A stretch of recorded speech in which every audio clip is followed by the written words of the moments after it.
بسم اللہ الرحمن الرحیم رتن سوتن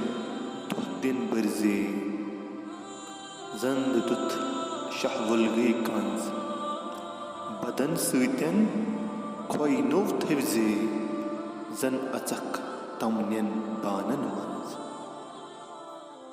اس شلوک میں علمدار کشمیر شمس العارفین شیخ نور الدین نورانی رحمۃ اللہ علیہ فرماتے ہیں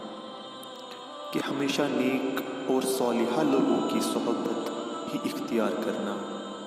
ایسا کرو گے تو تم اسی ہاون کی طرح مہکدار رہو گے جس میں خوشبودار چاول کوٹا جاتا ہے۔ کم ذات اور برے لوگوں سے میل ملاپ نہ رکھنا، ان کے ساتھ چلتے رہو گے تو کالک لگے برتنوں میں خود کو پاؤ گے جہاں ہمیشہ کالا دھبا لگنے کا اندیشہ رہتا ہے۔